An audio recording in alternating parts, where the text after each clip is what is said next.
Ya, Assalamualaikum warahmatullahi wabarakatuh. Perkenalkan, nama saya Nidia Apriza Aldi dari kelas 12 Agama. Di sini insya Allah, bismillah saya akan menjelaskan sedikit tentang mutlak dan muqayyad.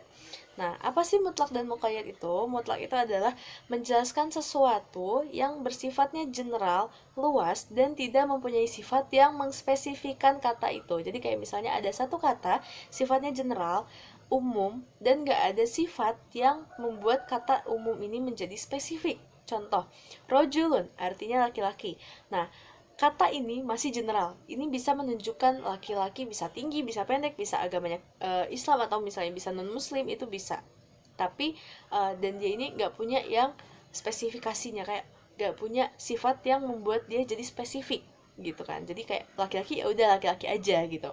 Nah, kebalikan dari muqayyad, kita nyambung. Apa arti muqayyad? Arti muqayyad adalah sama, menjelaskan sesuatu yang sifatnya general, tapi bedanya muqayyad mempunyai sifat yang membuat sifat general ini menjadi spesifik. Contohnya, tadi kan rojulun. Kita tinggal tambah rojulun mu'minun. Nah, rojulun mu'minun. Laki-laki mu'min. Jadi kita tahu kalau misalnya laki-laki ini, oh laki-laki ini Islam karena ada sifat mukminnya gitu. Gitu.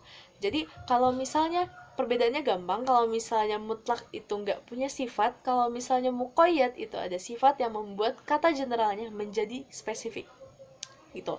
Nah, hukum mutlak muqayyad ini kayak gimana gitu kan? Kita masuk ke hukumnya. Hukum mutlak muqayyad ini, jadi kalau selagi mutlaknya itu misalnya kayak kata mutlaknya belum ada yang bisa memuqayyadkan, belum ada dalil yang bisa mengspesifikasikan hal ini, itu dia akan terus menjadi mutlak.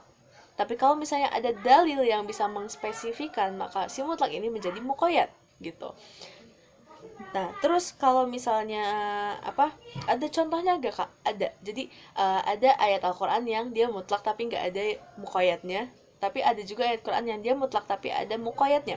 Contoh. Contoh pertama aku bakal ngasih contoh yang mutlak tapi nggak ada muqayyadnya. Itu di Quran surah Mujadilah ayat 3. Kalau teman-teman baca, itu ada terjemahan yang berbunyi kayak gini. Orang-orang yang menzihar istrinya, maka mereka harus memerdekakan budak. Tapi budak ini, kata budak itu adalah kata mutlak. Kenapa? Soalnya kita nggak tahu sifat apa budak ini tuh sebenarnya sifatnya apa. Maksudnya kayak apakah harus Islam? Apakah harus Islam? Apakah harus perempuan atau laki-laki?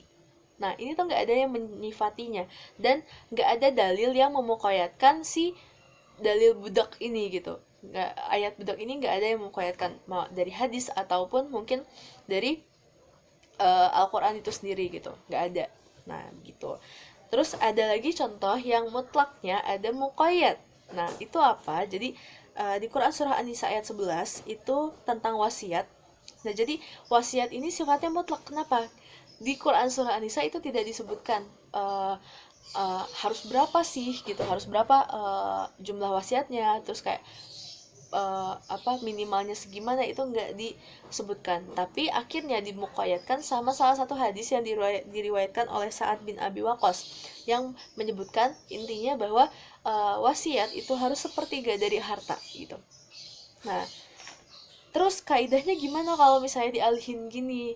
Gimana cara kita tahu itu boleh dimuqayyadkan? Gimana cara kita tahu itu nggak boleh dimuqayyadkan si mutlaknya gitu? Nah, jadi ada 4 kaidah. Yang pertama, apabila hukum, objek sama maknanya sama, jadi kayak mutlak sama muqayyad dari segi hukum, segi objek, dan segi maknanya sama, itu maka mutlaknya bisa menjadi muqayyad. Nah, terus kalau kaidah kedua adalah hukum dan sabab muqayyad dan mutlak itu berbeda. Jadi, akhirnya mutlak itu tidak bisa dijadikan muqayyad. Terus ada lagi kaidah yang ketiga. Jika hukumnya beda, terus sababnya sama gimana? Kan maknanya sama, bisa dong? Nggak bisa. Gitu. Jadi walaupun sebabnya sama, tapi kan hukumnya berbeda. Dan hukum itu kan penting banget. Jadi tidak bisa mutlak menjadi muqayyad gitu. Ada kaidah keempat, kaidah terakhir yaitu hukum apa ya? Hukumnya sama tapi sebabnya beda. Ini juga gak bisa teman-teman, karena apabila hukumnya sama tapi kalau misalnya sebabnya beda berarti bukan hal itu dong yang dibahas gitu. Jadi mutlak tidak bisa menjadi muqayyad. Jadi cuma bisa kaidah pertama aja. Kalau misalnya hukumnya sama, objeknya sama dan maknanya sama, baru si mutlak ini bisa dimuqayyadkan. Si general ini bisa dispesifikkan. Si rojulun ini bisa dimukminkan gitu. Sedikit dari saya tentang penjelasan mutlak dan muqayyad. Kurang lebihnya mohon maaf, kurangnya dari saya, lebihnya dari Allah insyaallah. Wassalamualaikum warahmatullahi wabarakatuh.